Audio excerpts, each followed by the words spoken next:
आज मैं आपके लिए इंटरनल फैमिली सिस्टम थेरेपी लेकर आया हूं। ये थेरेपी यूएस, यूरोप, ऑस्ट्रेलिया में लंबे समय से इस्तेमाल की जा रही थी और इसके प्रभावशाली परिणामों को देखते हुए अब इसका इस्तेमाल भारत में भी होने लगा है। इस वीडियो में मैं आपको इस थेरेपी के बारे में ना केवल बताऊंगा, बल्कि आप इसे अपने घर पे ही इस्तेमाल करके अपनी किसी भी मानसिक बीमारी से बड़ी राहत भी प्राप्त कर सकते हैं। सबसे पहले यह जानते हैं कि इंटरनल फैमिली सिस्टम क्या होता है और यह कैसे काम करता है। इस थेरेपी की शुरुआत डॉक्टर रिचर्ड श्वार्ट्ज ने की थी। डॉक्टर रिचर्ड ने बताया कि हमारे मन के अंदर भी एक परिवार रहता है।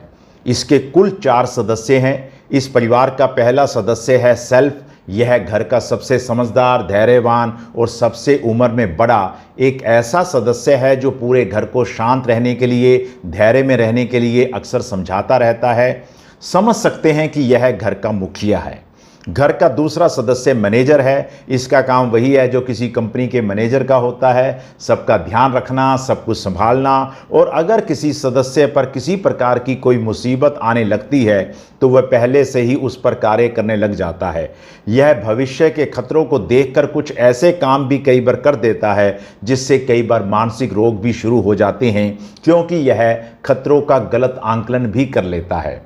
मन रूपी परिवार का तीसरा सदस्य फायर फाइटर है। इसका काम है जब भी परिवार पर कोई विपत्ति आती है तो यह एक्टिवेट हो जाता है। यह अपने परिवार को बचाने की कोशिश करता है। यह विशेष रूप से पहले से चोट खाए हुए सदस्यों को बचाने की ज़्यादा कोशिश करता है और उसे बचाते हुए कई बार वह ऐसे भी काम करने लग जाता है जो वह अपनी तरफ से तो ठीक कर रहा होता है, किंतु वास्तव में वही व्यवहार हमारी डिप्रेशन, एंजाइटी, ओसीडी या किसी अन्य बीमारी या व्यवहार का कारण बनता है।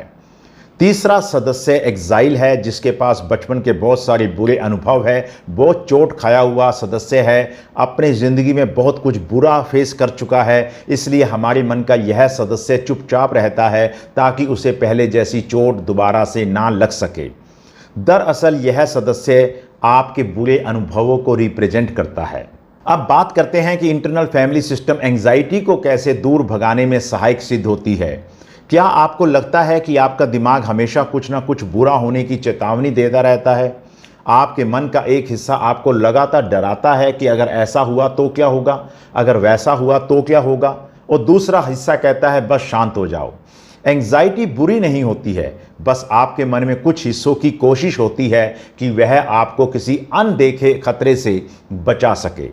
आज इस वीडियो में आईएफएस थेरेपी के जरिए हम उन एंग्शियस पार्ट को पहचानना, शांत करना सीखेंगे जो आपको सारा दिन चिंता में रखते हैं, और वो भी आप घर पे कर सकते हैं, आप खुद कर सकते हैं। मैंने अभी आपको बताया कि इंटरनल फैमिली सिस्टम के 4 भाग सेल्फ, मैनेजर, फायर फाइटर और एक्साइल होते हैं। हमारे अंदर एंजाइटी अक्सर मैनेजर द्वारा पैदा की जाती है जो खतरों की चेतावनी देता है। दरअसल इंटरनल फैमिली सिस्टम का सबसे डरा हुआ भाग एक्साइल है, जिसके बचपन के अनुभव अच्छे नहीं हैं, तो मैनेजर इसी के लिए चिंता पैदा कर देता है ताकि हम सावधान रहें, खतरों से बचने या सामना करने के लिए तैयार रहें और एक्साइल को फिर वैसी चोट न लगे जैसे उसी पहले लगी है। ऐसे समय में कभी कभी फायर फाइटर भी आ जाते हैं जो एक्साइल को दोबारा चोट लगने से बचाने के लिए कहते हैं और किसी सिचुएशन को अवॉइड करो, डिस्ट्रैक्ट करो जैसा व्यवहार भी हमसे करवाते हैं। किंतु अंदर सबसे सीनियर मेंबर सेल्फ सबको शांत रहने के लिए कहता रहता है। दरअसल हमारे मन का मैनेजर एंजाइटी पैदा करता है ताकि हम आने वाले खतरों के प्रति सचेत रहें। हमारा एक्साइल को यानी मन का वो भाग जो ऑलरेडी चोट खाया हुआ है, उसे किसी प्रकार की चोट ना लगे। अब मैं आपको घर पर करने योग्य आईएफएस स्टेप्स फॉर एंजाइटी बता रहा हूं ताकि आप अपनी एंजाइटी को घर बैठे ही दूर कर सकें। स्टेप नंबर 1, एंजाइटी की जगह लोकेट करें। शरीर में एंजाइटी कहाँ है? सीने में टाइटनेस है, पेट में हलचल है, वहाँ ध्यान लगाइएगा। यह आपका एंग्शियस पार्ट है। नंबर 2 स्टेप, इससे संवाद करना शुरू कीजिएगा। पूछिएगा, तुम मुझे क्या दिखाना चाहते हो? तुम किस चीज़ से मुझे बचाना चाह रहे हो? क्योंकि एंजाइटी पैदा करने का अभिप्राय ही आपको किसी चीज़ से बचाना होता है, तो उस पार्ट से पूछिएगा। स्टेप 3, इसके इरादे को पहचानिए और धन्यवाद कहिएगा।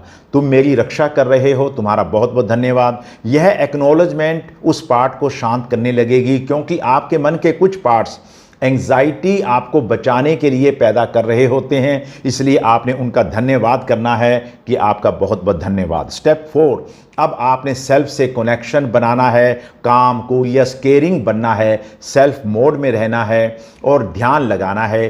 क्या जजमेंट आ रही है उसे जेंटली हटाएं। जैसे घर का मुखिया भेदभाव के सब बातों को अस्वीकार कर देता है, वैसे आपने जनरली स्वीकार करना है।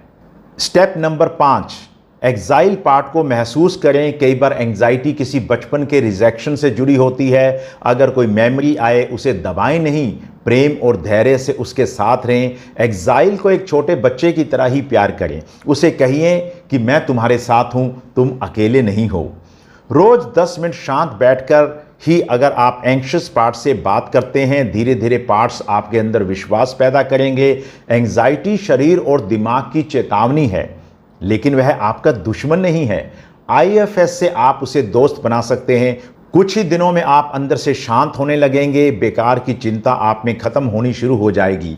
यह थेरेपी आपको कैसी लगी कमेंट कीजिएगा, लाइक कीजिएगा और मेरे चैनल को सब्सक्राइब अवश्य कीजिएगा। अगली हीलिंग यात्रा में मुझसे आप जुड़े रहिएगा। आपका बहुत बहुत धन्यवाद।